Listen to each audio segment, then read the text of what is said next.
죄를 위하여 제사 드릴 것이 없느니라. 아멘.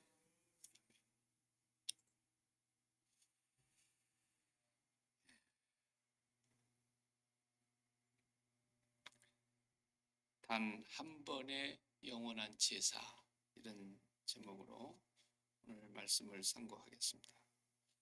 오늘 말씀의 요지는 뭐냐면 방금 본문 읽으신 대로 우리 예수님께서 십자가에서 대속의 제물이 되어 주셔서 죽으셨습니다.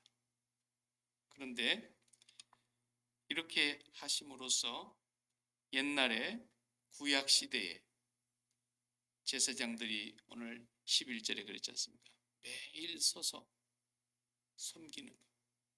그러면서 성전에서 계속 같은 제사를 아침에도 번제, 저녁에도 번제, 또 누가 죄 지었다고 양 한 마리 몰고 오면 또 제사, 또 절기가 되면 또 속죄 제사, 제사를 끊임없이 제사장들이 날마다 서서 드리는데, 그 뭐라 했어요? 11절에 그 제사는 언제나 죄를 없게 하지 못하거니와. 이거 뭐 하자는 얘기예요? 제사는 죄를 용서하라고 하나님께서 주신 절차인데, 제사장들이 평생 하는 일이 제사 지내는 일인데, 이 제사가 죄를 어떤 때는 죄를 씻고 어떤 때는 죄를 못 씻고 그런 게 아니라 항상 언제나 영원히 그들이 하는 그 제사는 죄를 없이 하지 못한대. 이게 뭔 얘기입니까? 죄를 용서받게 하시려고 제사 지내라고 하나님 하셔놓고, 이 제사는 영원히 죄를 없이 하지 못하는, 죄를 씻을 수가 없는 거예요. 언제나 못 씻는 거예요. 뭐 하려고 이 짓을 했는가 모르겠어요, 구약에. 이 그림자요 형상이 참 형상이 아닌 모형을 뭘 하고 이걸 했냐, 씻도 못하는 거. 이게 의문이죠. 오늘 우리가 본문을 보면서 여기 한 가지 의문이 있고 이에 대한 대답이 분명히 있어야 되는 것입니다. 그 다음에 또 한 가지는, 예수님께서 그러면 이제 오셔서 죄를 완전히 씻겨 주셨기 때문에 마지막에 결론에 가서 보면 18절에 이것들을 사하셨은즉 다시 죄를 위하여 제사 드릴 것이 없느니라. 다시 제사 드릴 일이 없이 하셨어요, 예수님께서. 어떻게 함으로? 13절을 14절을 보세요. 어떻게 함으로 그렇게 없애버렸냐면, 그가 거룩하게 된 자들을 한 번의 제사로 영원히 온전하게 하셨다. 예수님이 오셔서 십자가에 죽으신 그 한 번의 제사로 영원히 제사를 완성을 해버렸어요. 그러니까 다시 제사 드릴 일이 없게 해버렸다. 이게 기독교예요. 그러면 소나 양이나 염소나 비둘기나 이런 걸 가지고 제사를 지내서 죄를 씻으라고 하나님이 말씀하셨는데, 그 제사로는 한 번도 죄를 씻을 수가 없다. 언제나 죄를 씻을 수가 없다. 그래서 주님께서 오셔서 한 번의 제사로 영원히 다시 제사 드리지 않도록 만들어버렸다.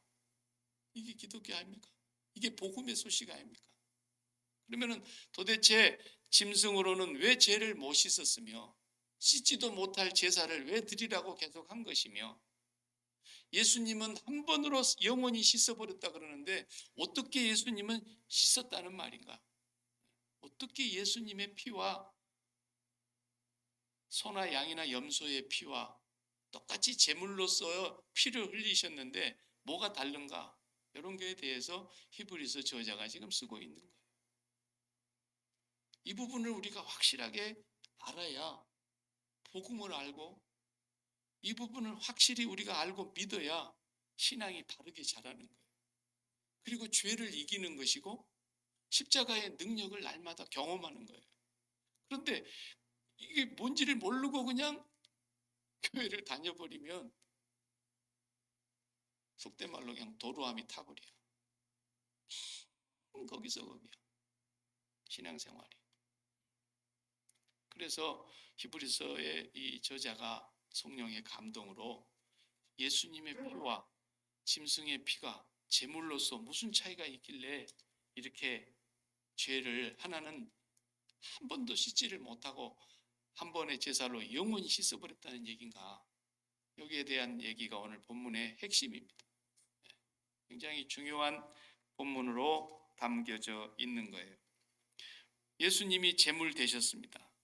그리고 구약의 제사도 소나 양이나 염소나 비둘기까지라도 제물로 썼단 말이죠. 제물이 됐다고 하는 것, 그것에 있어서는 예수님이나 구약의 짐승이나 제물로서의 공통점이 있는 거예요. 공통점. 존재로서는 비교가 안 되죠. 우리 사람하고 소하고 비교가 되겠습니까? 소 피를 10,000갤런을 줄 테니까 당신 피를 내놓으시오. 누가 그렇게 하겠어요? 아니, 소 피를 10억 갤런을 줄 테니까 당신 피를 다 내놓으시오. 그래도 안 바꿔요. 우리 사람이 죄인이라도 소 10억 갤런의 피를 준다 해도 소용없습니다. 우리 사람하고 비교. 왜? 존재 자체가 다르잖아요. 사람하고 소하고. 짐승은 짐승이고 하나님이 소를 소로 만드실 때 소의 본능만 넣어두셨지, 소가 지들끼리 막 창의력이 발달해가지고 야, 우리는 왜 맨날이 냄새나는 외양간에서만 살아야 되냐? 우리도 아파트 짓고 우리도 냉온방 시설 해가지고 좀 편하게 살아보자. 소가 그럴 수 있습니까? 이 세상의 모든 동물은 하나님이 종류대로 지으셨을 때 짐승으로서의 특성과 본능만 넣어주셨지, 그게 무슨 인간과 소통이 됩니까? 무슨 인격적인 관계를 맺기를 합니까? 아무것도 안 되는 거예요. 동물에 따라서 지능이 조금 높은 것은 그래도 사람이 훈련을 시키면 훈련에 따라서 따라오는 것은 있지만 그건 인격적인 존재가 아니다 이 말이에요. 그러면 사람하고 소피하고도 비교가 안 될 판인데 어떻게 예수님하고 비교를 하겠습니까? 불경이죠, 불경. 비교한다는 자체가. 그러나 제물로서는 구약의 모든 짐승의 피나 소, 양, 염소, 비둘기 이런 피나 예수님이 오셔서 십자가에서 흘려셨던 그 피나 제물로서는 공통점이 있는데 어떤 공통점이 있냐면 똑같이 죄가 없다는 게 죄가. 소가 뭔 죄를 지었길래 소를 그렇게 때려잡습니까? 죄는 전부 인간이 지어놓고, 양이 무슨 죄가 있냐고요? 양도 죄가 없고 소도 죄가 없고 비둘기도 죄가 없고 염소도 죄가 없는데 죄는 전부 인간이 지어놓고 맥없이 가서 짐승만 때려잡았다. 죽어야 될 나를 대신해서 짐승이 죽었어요. 그러니까 그 짐승들도 죄는 없어요. 죄라고 하면은 인격적인 존재라야 죄가 있는 거예요. 인격적인 존재가 자기가 결단하고 선택하고 판단하고 행동함으로써 죄를 짓는 것이지, 동물은 죄를 짓는 것도 없고 죄라는 것이 뭔 줄도 모르고 죄와 상관이 없어요. 그렇기 때문에 주님께서 그 동물로 갖고 이제 제사를 지내게 해놨는데 예수님도 제물로서 공통점이 똑같아요.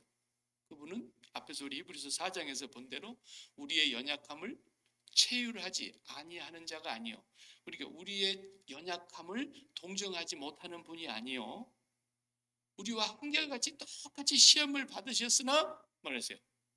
죄는 없으시니라. 4장 15절에서 그랬단 말이에요. 그분은 제물로서의 공통점이라면 역시 죄가 없으세요. 그러니까 죄가 없는 사람이라야 죄인을 위해서 대속해 줄 수 있는 거예요. 하다못해 변호사라도 내가 이제 죄를 짓고 감옥에 들어가 있거나 벌금형을 맞게 되겠거나 이렇게 이제 판결이 나기 전까지, 또 내가 감옥에 설령 들어가 버렸다 하더라도 이 사람이 죄가 없다는 것을 또 항고해 가지고 무죄로 만들려고 하면은 밖에서 변호사가 필요하잖아요. 그 변호사가 나하고 둘이 공범이야. 그러면 변호할 수 있어요? 그놈도 잡아내야지. 죄가 있는 사람은 죄인을 변론할 수가 없어요. 그 죄인의 죄와 동일한 죄를 지은 사람이 어떻게 변호를 하겠습니까? 나의 죄와 무관한 사람, 나의 죄와 아무런 상관이 없는 사람, 이런 죄를 절대로 짓지 않은 깨끗한 사람이 변호사가 돼서 이 사람의 죄 없음에 대하여 변론을 할 수 있어야 된다. 죄인은 죄인을 변론할 수가 없어요. 같이 다 죽어야 될 자지, 다 죄값을 치러야 될 자들이지. 그러니까 예수님도 우리를 대속하시려고 하면 죄가 없어야 돼요.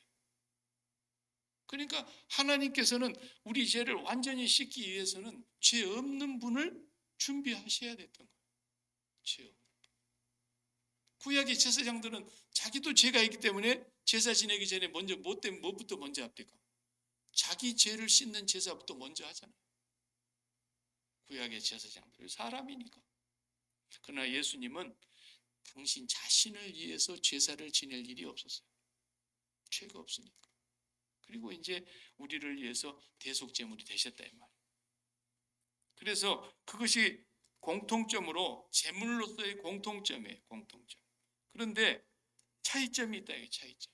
같은 제물이라도 구약의 염소나 소나 양이나 이런 피는 언제든지 죄를 없이 하지 못한다. 이렇게 되어 있잖아요. 그런데 예수님은 한 번으로 그냥 영원히 죄를 없애버렸다. 이것이 큰 차이예요. 비교할 수 없는 차이예요. 예수님의 제물 되심. 그걸 지금 히브리서 기자가 우리에게 증언을 하려고 하는 거예요. 그것을. 그러면 도대체 이 차이가 도대체 뭐냐? 그럼 구약의 제사는 왜 드리라 그런 거냐?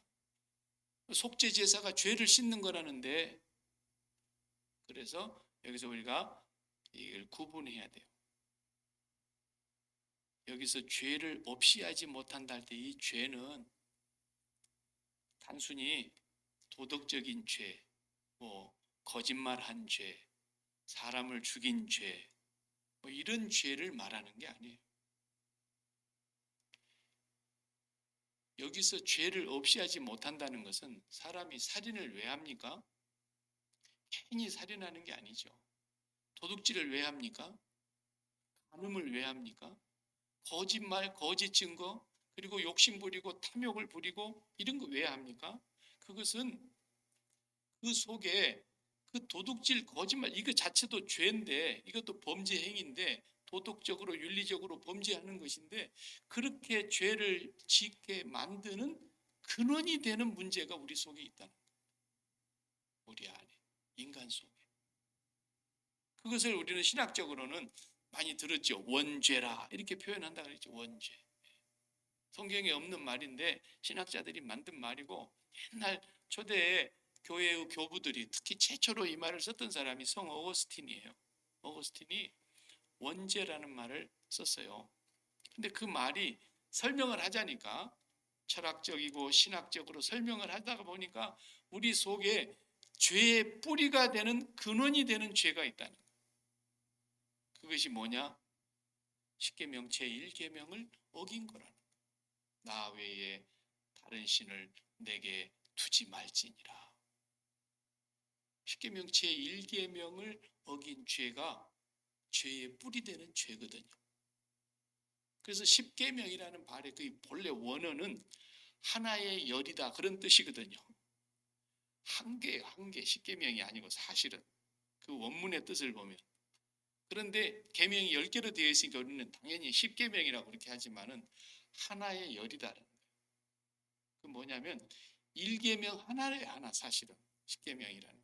그런데 이 1계명을 범하기 때문에 2계명부터 10계명까지 9개 계명을 다 범하고 있는 거예요. 1계명을 범하지 않고 1계명을 순종하고 지킬 수 있으면 뒤에 9계명은 그냥 자동으로 지켜지는 거예요. 힘 하나도 안 들어도. 1계명이 안 지켜지는 거예요. 아니 목사님, 나 외에 다른 신을 우리가 둔 적이 없는데, 우리는 하나님 한 분만 섬기지요. 우리가 뭐 부처를 섬기기를 합니까? 다른 종교에 따라서 우리가 우상을 섬기기를 합니까? 하나님 한 분 외에는 나 외에 다른 신을 둔 적이 없다니까요. 그렇게 사람들이 그 계명을 1계명을 지키고 있는 줄 알고 있어요. 이게 오해를 하는 거예요. 우상을 섬기지 않고 불교에 나왔다 섬기는 뭐 불상을 갖다 놓고 절을 하지 않고, 뭐 우리가 또 다른 신을 섬기지 않고 다른 종교를 갖지 않고 오직 하나님만 섬긴다. 나는 십계명 1계명을 지킨다. 이렇게 생각을 하는데 그 계명의 1계명의 뜻이 그런 뜻이 아니에요. 이 기독교인들이 많이 오해하고 있는 거예요. 1계명의 뜻은 뭐냐면 내 마음에 본디 하나님이 내가 늘 설명할 때 마음을 하나님이 들어와 계시려고 지은 거라 그랬다. 이 마음은 맞춤 사이즈야. 맞춤 사이즈. 하나님이 딱 들어오면 그냥 옛날에 옷 해가지고 딱 몸 재서 가봉 한번 하고 딱 두 번째 가서 입으면 딱 몸이 맞는 것처럼 하나님 우리 속에 딱 들어오시면 우리 인간이 완전한 인간이 되고 행복한 인간이 되고 영원한 기쁨의 인간이 되고 어떤 누구도 평안을 빼앗을 수 없는 그런 즐거움의 인간이 되도록 하나님이 사람을 딱 만들어놨어요. 하나님이 딱 들어오면 그렇게 되게 만들어놨는데 이 마음 사이즈를 엉뚱한 걸 갖다 집어넣었다 그랬잖아요. 장갑은 무슨 형상? 손의 형상으로 만들었다. 왜? 겨울에 이제 추우면 장갑이 쑥 들어가야 되니까. 그 발을 거기다 집어넣고는 아무 일도 안 되잖아요. 손의 형상으로 만들어진 장갑이라 해 손이 들어가죠. 그래야 좀 둔탁해도 일이 되고, 고무장갑 우리가 부엌에서 쓸 때 손의 모양으로 되어 있으니까 손이 들어가잖아요. 하나님이 우리를 딱 들어오셔가지고 우리와 함께 사시고 우리와 사랑의 교제를 나누시고 하나님과 우리가 정말 하나가 되어서 그렇게 행복한 삶을 살게 하시려고 하나님은 삼위일체 하나님이 우리가 우리의 모양을 따라 우리 형상대로 사람을 만들자 이랬던 거예요. 근데 이놈 마귀에게 속아가지고 이 하나님이 없이도, 야 하나님이 없어도 얼마든지 네가 살 수 있어. 행복하게 살 수 있고 기쁘게 살 수 있고 만족하게 살 수 있고 즐겁게 살 수 있어. 네가 눈이 밝아져서 네가 네 스스로 좋고 나쁜 걸 구분해 갖고 좋은 것만 갖고 있으면 되잖아. 실은 나쁜 건 갖지 말고. 응? 그 네가 하나님처럼 돼. 네가 이거 따먹기만 해봐. 눈이 밝아져서. 그리고 너는 죽지도 않고 네가 이제는 영원히 사는 하나님이 되는데 말이야. 그 말에 속은 인간이 하나님처럼 되는 줄 알고 그걸 따먹었어요 진짜. 그리고는 눈이 밝아졌어요. 어떻게 밝아졌어요? 진짜 좋은 것이 있구나. 그때부터서 좋은 것을 사람들이 판단하기 시작했어요. 뭐가 좋다 그래요? 돈이 좋다 그러잖아요. 돈이. 뭐니 해도 머니가 최고야. 미국 같은 나라에서 돈 많으면은 한 가지 빼놓고는 아쉬운 게 없잖아요. 한 가지 빼놓고는. 죽기만 않으면 얼마나 좋겠어요. 예? 여기서 이런 나라에서 돈 많아갖고 늙지도 않고 죽지도 않으면 얼마나 좋겠냐고요. 미국 같은 나라에서. 인간들이 그래 죽는 줄은 알지만 그래도 죽는 날까지는 실컷 돈 벌어서 써보고 싶고 돈만 많이 쌓아놓고 살면 그래도 별 걱정이 없는 나라 아닙니까? 거기다가 이제 건강까지 받쳐줘봐. 90살까지 그냥 아픈 곳이 하나도 없고 약을 먹는 알이 하나도 없어 봐. 돈은 산더미처럼 있고. 이야 이거 죽고 싶겠어요? 네? 나는 아파도 죽기 싫은데. 그러니 이 인간들의 세상 속에 좋다고 하는 건 다 갖고 싶은 거예요. 하나님이 빠져버린 그 마음, 하나님 맞춤으로 만들어진 그 마음이 하나님이 떠나고 에덴에서 쫓겨나고 그리고 기쁨이 없는 세상에서 기쁨을 만들어내는 거야. 자기들이 이제 하나님 돼서. 그래서 돈을 많이 벌면 기쁘고 그저 가서 병원에서 정기정돈을 해보는데 아무 병이 없다고 하면 또 기쁘고 그리고 그냥 자식을 낳았는데 자식이 하는 일마다 잘 돼가지고 그냥 인류로 쭉쭉쭉 뻗어나가고 사업을 해도 그냥 돈이 그냥 날마다 물 묻은 바가지에 깨달라붙도록 막 돈이 달라붙고 와 좋은 게 얼마나 많아. 마귀가 한 얘기예요. 야 하나님만 좋은 게 아니야. 하나님 없이도 좋은 거 많아. 이렇게 되면서 인간들 마음속에 하나님을 버리고 이제는 세상에 자기들이 판단해서 선악을 구분하고 좋고 나쁨을 구분하고 자기들이 좋은 것을 더 많이 취함으로써 행복과 즐거움과 기쁨과 만족을 추구하려고 하는 요게 신이야. 그걸 두지 말라는 거예요. 그걸 그냥 단순히 뭐 나무떼기 하나 세워놓고 물 한 그릇 떠놓고 손 비비고 뭐 어디 가서 우상 앞에 절하고 그건 말할 것도 없고 그건 말할 것도 없고. 왜 신을 섬기는 거예요? 신을 섬기는 이유는 기쁘려고 그러는 거예요. 인간. 즐겁고 만족하고 영원히 행복하고 살고 싶어서. 그런데 그 신이 하나님 아니라도 나에게 그렇게 해주는 것만 있다면 나는 섬기겠다. 그걸 갖고 싶다라는 거예요. 그게 신이에요. 그리고 내가 행할 수 없고 내가 해결할 수 없는 문제가 살다 보니까 있는데 이 문제까지도 해결해 주는 그것이 신이에요. 그것이 신. 그런데 돈만 있으면 웬만한 게 다 해결되죠. 그죠? 그 돈이 신이 된 세상이에요. 그래서 하나님께서 하나님과 재물은 겸하여 섬길 수가 없단다 그랬죠. 두 신을 어떻게 섬기냐. 그래서 나 외에 다른 신을 내게 두지 말라 할 때 그 신은 우리 마음속에 하나님을 제외하고 하나님 없이 내 마음속에 세상에 속한 육신의 정욕, 안목의 정욕, 이생의 자랑거리들, 이 세상으로부터 오는 모든 것들을 마음에 담는 거예요. 그게 나 외에 다른 신을 두지 말라는 뜻이에요. 그걸 담는데 그래도 담아. 자식은 세상이요 하나님이요. 자식이 세상이요 신이요. 세상이라. 근데 자식을 담아. 돈이 세상이요 신이요. 세상이라고. 그 세상을 담아. 신을 담아. 돈을 담아. 아내는 세상이요 하늘이요. 아내가 하늘인 사람이 있어. 온유해도 그냥 벌벌벌벌 떨어 그냥 등골에 식은 다음에 그러고. 왜? 아내가 하늘이니까. 아내는 세상이에요. 세상. 그러니까 이 세상은 누가 사랑하는 거냐? 하나님이 세상을 이처럼 사랑하세요. 이 세상을 사랑할 수 있는 권한을 가지신 분은 하나님 한 분. 우리는 권한이 뭐가밖에 없어요. 우리는 하나님 한 분만을 마음을 다하여 목숨을 다하고 힘을 다하고 뜻을 다해서 사랑할 권리밖에 없어요. 의무자 권리. 그리고 축복이에요. 왜? 내가 가장 사랑하는 걸 마음에 담게 돼 있잖아요. 인간적으로 연애를 해도 젊은 애들이 제일 사랑하는 상대방을 마음에 담았잖아요. 그러면 하나님 아버지를 내 마음에 담는 거니까 그보다도 큰 축복이 어디 있냐 말이에요. 우리가 그 하나님을 다 체험하지 못해서 그렇지. 그 하나님, 그렇게 크신 하나님을 내 마음에 담는 것보다도 더 큰 행복이 어디 있겠냐 말이에요. 그런데 사람들은 그 행복을 잃어버렸고 하나님 대신해서 이 세상과 세상에 있는 것들을 사랑해버렸다. 그게 신을 섬기는 거예요. 이게 죄의 뿌리가 되는 죄. 이것 때문에 돈을 그토록 사랑하는 사람은 지가 열심히 벌어서 돈 벌지 남의 돈을 빼앗아가려고 눈이 벌게 가지고 총질이나 했었고 마약이나 팔아가지고 사람들 못되게 만들어서 돈 벌고 아니면 강도 돼가지고 남의 집 들어가서 찔러서 죽이고 돈 뺏어오고 은행에 들어가서 강도질하고 별짓을 다 하잖아요.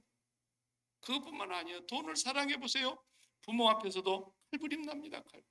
조금만 재산 있는 집에는 조심해야 됩니다. 조심해야 돼요.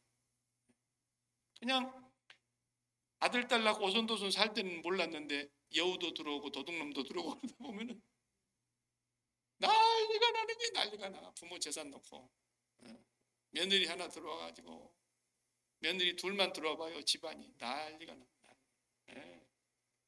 재산이 없는 게 차라리 낫지. 그러니까 살인하는 거, 간음하는 거, 도적질하는 거, 거짓말하는 거, 탈세하는 거, 탐내는 거, 이 세상의 모든 것의 만악의 뿌리가 뭐라 그랬어요? 돈을 사랑하는. 바울이 디모데후서에 그랬잖아요. 돈을 사랑함이 모든 만가지 악의 뿌리가 된다. 왜? 그게 신이니까. 그게 죄의 뿌리예요. 죄의 뿌리. 이런 것들을 지금 오늘 예수님께서 죄의 뿌리를 없앴다는 뜻이에요.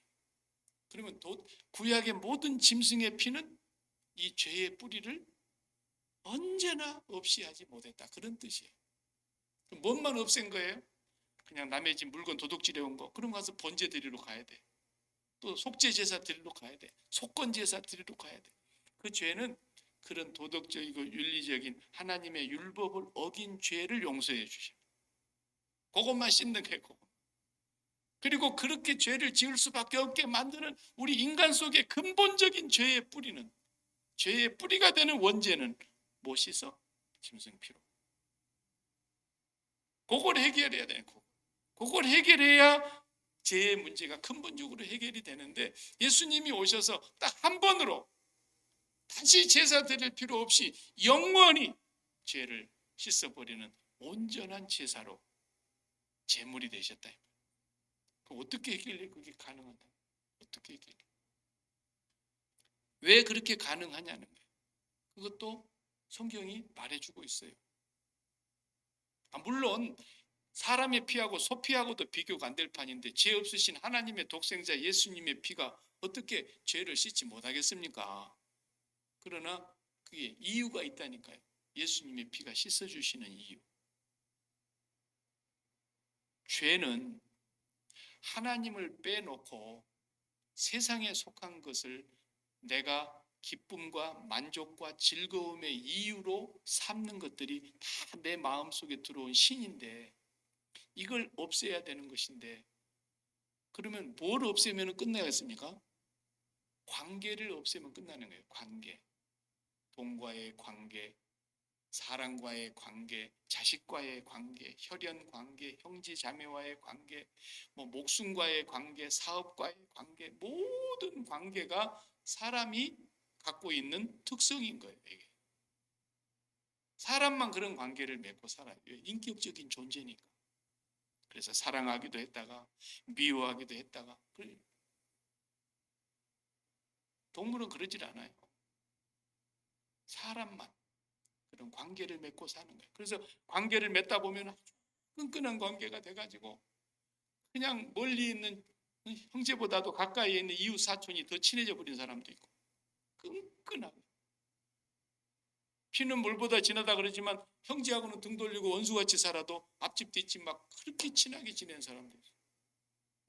관계를 맺음으로써 이런 관계들을 돈독하게 함으로써 항상 나의 삶이 안정되기를 바라죠. 그래서 거지들하고만 관계를 맺고 사는 사람은 그냥 그들하고 그냥 평생 그렇게 살지만은 어떤 사람은 어때요? 그래도 내가 좀 어려울 때 힘이 될 만한 이웃을 하나를 알고 지내고 싶죠. 권력도 갖고 있고 돈도 좀 나보다 여유가 있어가지고 내가 어렵다 하면 한바탕 도와주기도 할 수 있는 정도로. 예? 그리고 내가 병들었을 때 얼른 달려올 수 있는 의사가 한 2명 있으면 더 좋죠. 예. 그리고 막 우리 자식들 가운데 의사가 몇 명 있고 그럼 더 좋겠죠. 예. 우리 안문사님처럼 그냥 이 고치는데 돈이 많이 들어갔을 텐데 우리 자식 중에 치과 의사가 한 2명 있고 며느리도 막 치과 의사가 있고 얼마나 좋겠어요. 사람이 이런 많은 관계를 맺으면서 그 관계 속에서 내 마음이 든든해지는 거예요. 이런 사람들은 예수를 잘 믿을까요? 안 믿을까요? 네, 그냥 교회는 부인하고 싸우지 않으려니까 가정의 화목을 위해서 나가는 거고 예수 안 믿어요. 속은. 정말이에요. 예수 안 믿어요. 예수 믿는 사람이 많지 않아요. 진실로 믿는 사람이 많지 않아요. 사실이에요, 사실. 근데 이런 사람들을 하나님이 진실로 믿게 만들려면 어떻게 해요? 돈으로도 의사로도 권력으로도 세상의 천하의 모든 힘 있는 사람으로도 해결할 수 없는 문제가 그 삶 속에 환란 풍파로 풍랑이 일게 만들어요. 그래서 배에 타 있어 봐도 소용없어. 배를 뒤집어 버리고 배에 물이 차오르기 시작하는데 배를 의지한다고 됩니까? 배가 뭡니까? 바로 그런 거예요. 권력, 돈, 명예, 인기 이런 모든 배를 타고 우리가 항해를 해보려고 그러지만 그 배도 하나님이 뒤집어 버리는 날이 온단 말이에요. 그때 이제 두 손 바짝 들고 천부의 의지 없어서 이제 회개하고 돌아오지 않으면 살 길이 없는. 그러니까 우리가 이 세상에 살면서 이렇게 관계를 맺는 것이 좋은 것 같지만요, 하나님의 위로를 점점 멀리하는 거예요. 그게. 이런 사람이 애통하겠습니까? 애통하는 자가 위로를 받을 거라 그랬는데 애통할 일이 있어야지. 내가 무슨 일 있다 그러면 그냥 번개같이 달려올 사람이 막 수십 명씩 있고, 에? 내가 어디 하나 아프다 그러면 그냥 나 고치려고 달려오는 의사가 막 30명씩 달려들어가지고 주치의가 막 달려오고 어디 위로받을 길이 이렇게 많은 사람이 애통하겠냐고요. 애통하는 자라야 복이 있다 그랬는데 애통할 일이 없는 사람이 무슨 복이 있겠냐. 복음이 없는 사람은 이게 뭐가 복인지를 모르는 거예요. 이 세상에 애통할 일이 없게 만드는 일만 복인 줄 알아. 천만의 말씀. 이런 사람은 나중에 영원히 이를 갈며 슬피 울 일만밖에 없어요. 그러나 날마다 이 세상에서 내 주변에 그렇게 많은 사람이 나를 위로할 수 있고 내가 무슨 일을 당했을 때 천만이 나를 달려와서 에워쌀 수 있는 그런 힘을 가진 사람이라 할지라도 주님 앞에서는 그 관계가 끊어져야 돼요. 그게 십자가의 능력인 거예요. 주여, 나는 십자가에서 죽은 자입니다. 이 모든 능력이, 이 모든 위로가, 이 모든 힘이, 이 모든 권력이, 이 모든 돈이, 이 모든 명예가, 이 모든 인기가, 이 모든 나의 사업의 형통과 부귀영화가 나에게는 아무것도 아닙니다. 그게 십자가에서 죽은 사람이에요. 그 사람. 그러니까 예수님이 오셔서 십자가에 죽으신 그 죽음이 바로 그래서 나의 죽음이고 나를 위한 죽음이고 나를 위한 사건이고 내가 죽은 사건이다. 예수님과 함께 날마다 죽고 예수님과 함께 사는 것이 바로 그거예요. 관계를 끊으려고 한 거예요. 관계를 예수님이.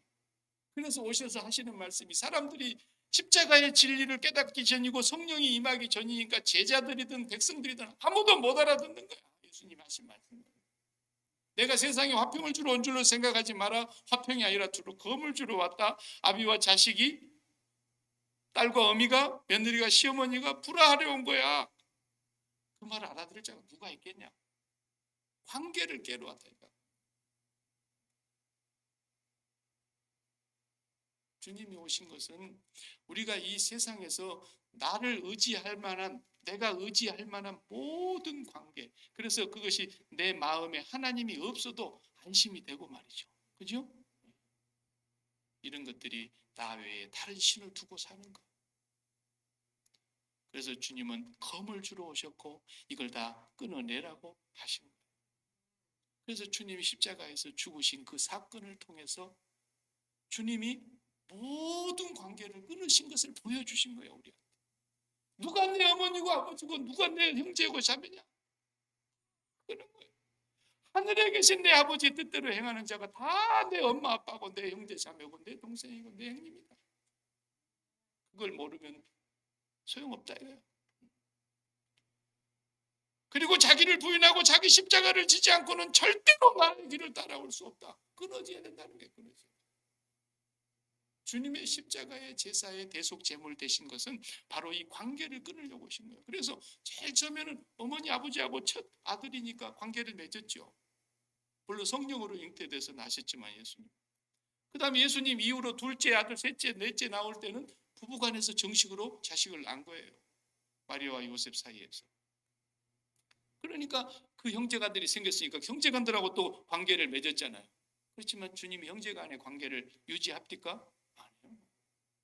유지하지 않는다. 그 다음에 조금 있다가 공생애로 시작해서 공생애 가기 전에 이제 목수일을 하셨다 그랬으니까 동네 사람들하고도 관계를 맺었을 거 아닙니까? 그리고 또 이제 공생애를 시작해서는 비로소 12제자들과 관계를 맺고 12제자 주변에 이제 수많은 무리가 따라다녔으니까 유대 민족과 관계를 맺고 때로는 이방 땅에까지 가셨으니까 두로와 시돈 지역을 다니시고 저 북쪽을 다니시면서 이방인들하고도 서로 가나안 여인하고도 만나서 관계를 맺고 더 나아가서는 나라가 지금 왠지 로마의 지배를 받고 있는 마당인데 로마의 지배를 받고 있는 이 식민지 나라도 사랑해야 되는데 나라와도 관계를 맺고 있잖아요. 그런데 주님이 나라를 독립시킵니까? 주님은 이 세상에 속한 것과는 단 하나도 관계를 맺지 않으셨어요. 어떻게? 십자가에 딱 죽어버리십니다. 그렇게 나라를 사랑하고 애국심에 불타고 있었던 그 사람들의 그 소원을 딱 잘랐고 그렇게 세상의 영화를 누리고 로마가 망하고 유대 땅이 최고의 나라가 되어서 세상을 호령하면서 보좌에 앉고 싶었던 그런 모든 관계를 다 끊어버려요. 죽어버립니다. 죽어버리셨어요. 그리고 마지막 자기를 뱃속에 잉태해갖고 있었던 그 마리아마저도 끊어버려요. 어머니 보십시오. 당신의 아들입니다. 요한에게다 넘겨버려요. 그리고 십자가에서 죽어버립시오. 이 십자가에 죽으신 사건이 바로 모든 관계를 끊어내는 걸 말하는 거예요.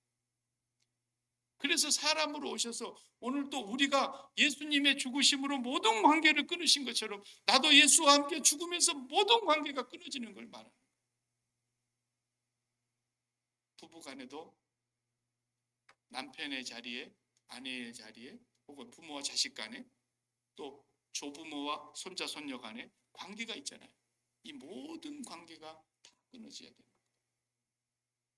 하나님의 자녀가 되실랍니까? 남편의 자리에 있으렵니까? 그러면 남편의 자리에 있겠습니다. 그럼 하나님 자녀는 안 되는 거예요. 그걸 아셔야 돼요. 하나님의 자녀가 되겠습니다. 그러면 남편의 자리는 죽는 거예요. 하나님의 자녀는 어떻게 됩니까? 예수 그리스도의 십자가의 죽음으로 나도 죽는 것이기 때문에 내가 남편과 아내와의 관계가 죽었습니다. 그럼 이제 이혼해란 말입니까? 그런 얘기가 아니에요. 오늘 성경에는 이 14절에 이 말씀이 기록되어 있는 말씀인데 14절 다시 봐요. 그가 거룩하게 된 자들을 한 번의 제사로 영원히 온전하게 하셨느니라 그랬어요. 그 앞에 전반부에 거룩하게 된 자들을 그 말이에요. 거룩하게 된 자들이라는 말은 우리가 이 세상에 대해서 이제 죽은 자들이 되었기 때문에 구별된 자들이 됐다는 게 하나님의 자녀, 거룩한 자녀가 됐다. 이 구별된 자녀들이라는 말이에요. 그러니까 내가 아빠가 될래? 하나님의 자녀가 될래? 그럼 난 하나님의 자녀가 되겠습니다. 그 말은 아빠에 대해서는 죽는 거라는 거예요. 네. 교회 다니는 사람들이 그걸 모른다니까. 내가 끝까지 아빠가 될래? 그러면은 하나님의 자녀가 될 수가 없어요. 왜? 이 관계가 끊어지지 않기 때문에. 그래서 내가 아빠 노릇을 끝까지 하겠다는 거예요. 자식에 대해서. 죽어야 돼. 남편에 대한 아내의 죽음, 아내에 대한 남편의 죽음, 부모에 대한 자식의 죽음, 자식에 대한 부모의 죽음, 이 모든 관계가 끊어지고 예수 그리스도께서는 부활하셔서 어떻게 해요? 다시 어머니 끌고 와요? 주님은 바로 승천하신 분. 그리고 하나님 보좌 우편에 언제까지? 그 원수들을 자기의 발등상 되게 하기까지. 그 말은 뭐예요? 사탄을 밟을 때까지. 사탄의 권세를 완전히 박멸하여 영원히 무지경에 집어넣을 때까지 자기를 간절히 기다리고 사모하는 자들에게 두 번째 나타나신다 그랬죠. 그럼 우리가 예수 그리스도와 함께 동일하게 죽고 예수 그리스도와 함께 동일하게 다시 살고 예수 그리스도와 함께 승천하고 하늘 보좌에 앉은 자가 되는 거예요. 똑같이. 왜? 예수님과 연합되었습니다. 그래서 예수님과 우리하고는 이제 어떻게 다르냐면 예수님은 이 세상에 오실 때 죄 없이 오셔서 십자가에 죽으심으로써 공생애가 다 마쳐지고 공생의 끝이 뭐예요? 십자가의 죽음으로 끝나는 거예요. 근데 우리는 반대로 어떻게 되는 거예요? 우리는 예수님과 함께 십자가에서 죽음으로 이제부터 공생애가 시작이 되는 거예요. 예수님의 공생애의 삶이. 어떤 삶이? 모든 관계가 다 죽은 삶이에요. 우리는 이제 이루어져야 되는 거예요. 좋아요, 여러분들. 그럼 이제 자식은 그럼 어떻게 되느냐? 아직도 아빠인데 몸이 여전히 살아있고 아내는 어떻게 해야 되느냐? 여전히 내가 지금 결혼해갖고 아내가 옆에 있는데 또 부모는 어떻게 해야 되느냐? 아직도 내가 부모를 모시고 사는데 이런 관계가 그대로 있잖아요, 이 세상에. 그죠? 근데 이것이 세상이라니까. 하나님이 세상을 이처럼 사랑하세요. 하나님이 이 세상, 이 모든 관계를 하나님이 사랑하고 계신다니까. 하나님. 그러면 이제 우리는 어떻게 남편 역할을 하는 거냐? 하나님께서 예수님이 십자가의 죽으심으로 말미암아 우리가 잃어버렸던 하나님과의 관계를 다시 회복했잖아요. 예수님이 이 땅에 오셔서 죽으시고 부활하시고 승천하시고 보좌 우편에 가서 앉으심으로 하나님의 자리로 다시 회복되신 것처럼 우리도 예수와 함께 죽고 예수와 함께 살고 예수와 함께 마음이 하나님께로 올라가서 예수님과 연합됨으로 말미암아 잃어버린 하나님을 우리가 다시 만나게 된 거 아닙니까?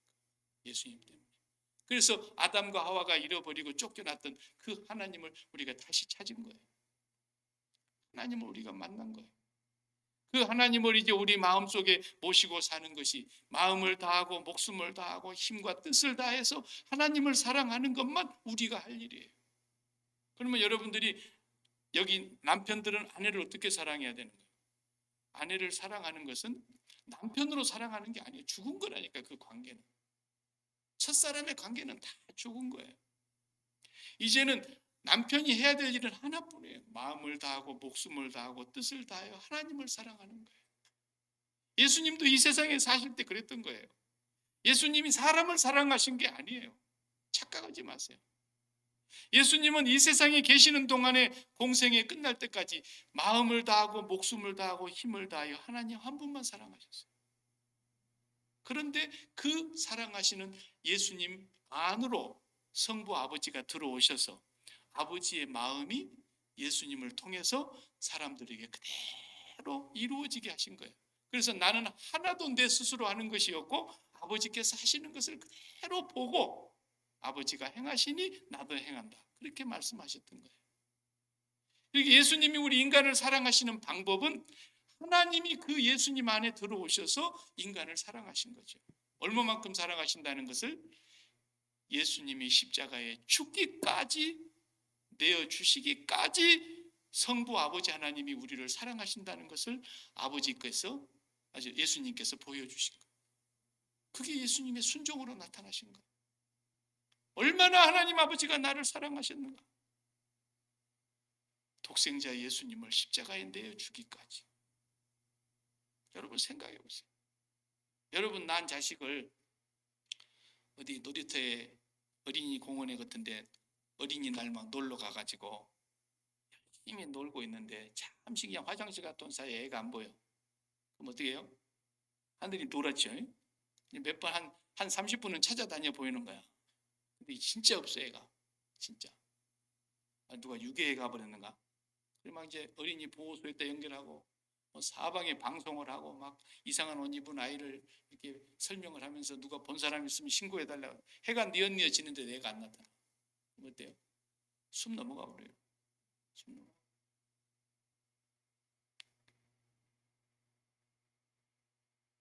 이제는 집으로 그대로 못 들어가. 어떻게 들어가?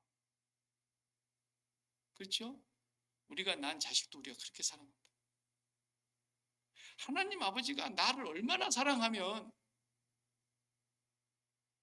독생자를 십자가에서 저주의 자리에 죽기까지 나를 사랑하신 거예요.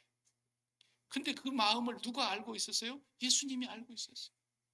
예수님 마음속에 그 하나님 아버지, 그렇게 사랑하는 하나님 아버지, 온 마음을 다하여 사랑하는 아버지가 그걸 원하시기 때문에 그 아버지의 뜻을 그대로 받아서 십자가에서 죽기까지 순종하신 거예요. 그렇게 나를 사랑하신 거예요. 하나님 아버지. 예수님은 그렇게 사랑하신 거지 그냥 사랑한 게 아니에요.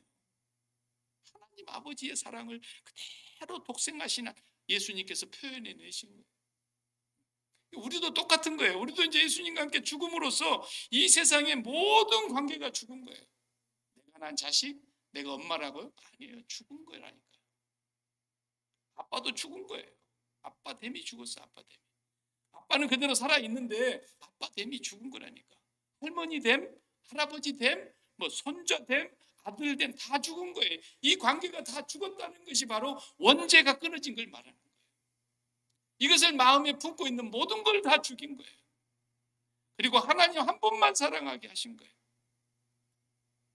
그렇게 하시려고 주님이 죽으신 거예요. 그래서 이제 내가 하나님을 그렇게 사랑하고 있는데, 남편으로서 하나님을 사랑하고 있는데 하나님의 마음이 내 안으로 흘러 들어오는 거예요. 왜? 하나님이 세상을 이처럼 사랑하시듯 하나님이 아내를 그렇게 사랑하시니까. 내가 그토록 사랑하는 그 하나님 안에 아내를 사랑함이 있는 거예요. 하나님 안에. 근데 그 하나님이 내 안에 들어오셔서 내가 너에게 준 하와를 네가 이렇게 좀 해줘야 되겠다 라고 하나님이 성령으로 내게 말씀으로 감동하시는 거예요. 그러면 그대로 내가 표현해내는 거, 이것만 사랑하는 거예요. 이것만 죄인이 아닌 상태에서 사랑하는 거예요. 그렇게 해야 되는 거예요. 자식도 마찬가지예요. 아버지 됨도 어머니 됨도 다 죽은 거예요. 우리는 예수님이 십자가와 함께. 그런데 내가 오직 하나님 한 분만 내 마음속에 이제 다시 회복하고 하나님만 사랑하고 하나님께 마음을 다 썼어요. 자식에게 쓸 마음이 없어요. 다 썼어요, 하나님께. 그런데 그 사랑하는 하나님이 세상을 이처럼 사랑하사 내 자식을 사랑하시는 거예요. 그 하나님이 나보다도. 그러면은 그 하나님의 사랑이 내 마음으로 흘러 들어와서 내가 너에게 준 그 아이에게 네가 이렇게 좀 해야 되겠다 라고 하나님의 사랑이 흘러 들어오는 거예요. 그래서 아빠가 엄마가 그 자식을 사랑하는 거예요. 이것만 죄인이 아닌 상태에서 거듭난 사람이 사랑하는 거예요. 그냥 내 자식이니까 내 피로 났으니까 사랑. 이것이 바로 나 외에 다른 신을 나한테 두는 거라니까요.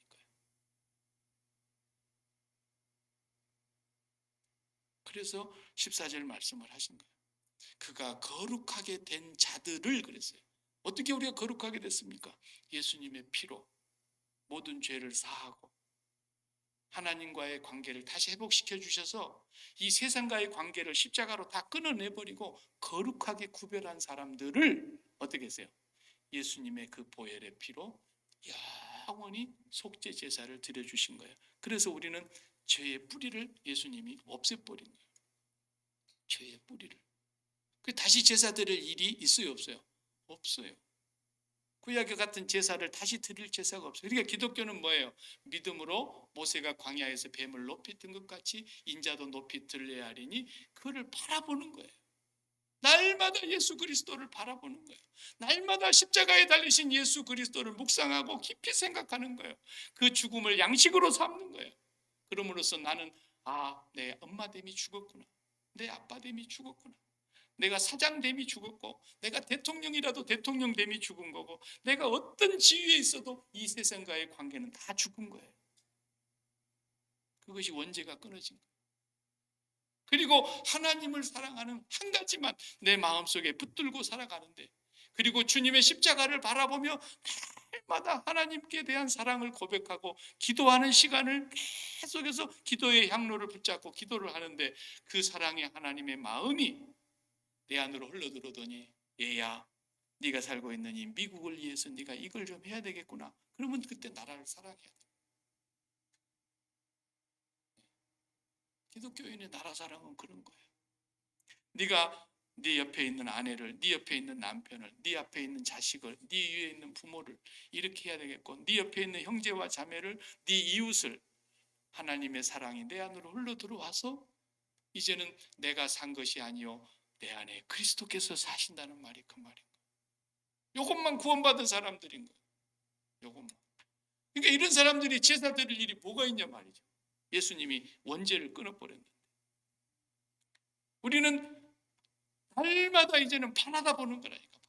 묵상하고 또 깊이 묵상하고 또 십자가를 바라보며 어떤 것도 내 마음속에 들어오려고 할 때마다 십자가 앞에서 나는 죽은 자인 걸 기억하는 거예요. 그러니 사도 바울이 날마다 죽노라 그랬던 거라니까. 그것 때문에 그 얘기한 거예요. 나는 날마다 죽노라. 오늘 또 우리가 혈육을 만나고 형제 자매도 있고 부모도 있고 이웃도 있고 다 있지만은 절대로 우리는 직접 만나는 게 아니에요. 우리 영적인 사람들은 그 비밀을 알아야 되는 거예요. 우리는 하나님과의 관계 속에서 이제는 모든 관계가, 세상의 관계는 십자가에서 못 박았고 이제부터서는 하나님 아버지 한 분만 관계하고 사는 사람인데 기도하는 거예요. 십자가 붙잡고. 여러분이 그러니까 아빠가 되실래요? 하나님의 자녀가 되실래요? 그러면 두 말을 들으면 하나님의 자녀가 돼요. 아빠가 되려면은요 하나님의 자녀는 될 수가 없어요. 이 세상의 인간적인 아빠는 죽은 거예요. 그래서 우리는 이 세상 끝날 때까지 그냥 아빠의 주연 배우 역할만 하다 가는 거예요. 주연 배우. 하나님이 우리를 남자로 태어나게 해서 아빠가 되게 하신 거고 여자로 태어나게 해서 엄마가 되게 하셨어요. 그래서 우리는 그 주연 배우 역할로 총연출자이시고 총감독자이신 하나님만 똑바로 쳐다보면서 그분에게 기도하고 그분에게 마음을 다 쏟고 있는 동안에 그분의 마음이 성령을 통해서 내 안에 흘러들어올 때 그러니까 어떻게 해야 될지 모르겠으면 기도하라고. 기도. 아버지, 이 상황 속에서 내가 어떻게 아내의 역할을 해야 되겠습니까? 나는 남편을 직접 사랑할 수가 없고 하나님 아버지 한 분만 사랑하는 것이 내가 해야 될 본분인데 내가 하나님을 사랑합니다. 그러면 하나님은 남편을 이처럼 사랑하사 우리에게 감동하시는 거예요. 그러면 그대로 하면 되는 거예요. 이게 기독교예요. 이렇게 쉬운 거예요. 이것이 너무너무 쉬운 멍에인 거예요. 너무 쉽고 가벼운 거예요. 우리가 힘쓰는 게 아니에요. 내가 안 죽어서 그러는 거예요. 내가 안 죽어서 용을 쓰는 거예요. 용을 써. 미치겠어 정말. 기독교가 뭔지를 몰라. 우리가 아무리 용 써도 안 돼. 우리는 그냥 죽으면 돼요.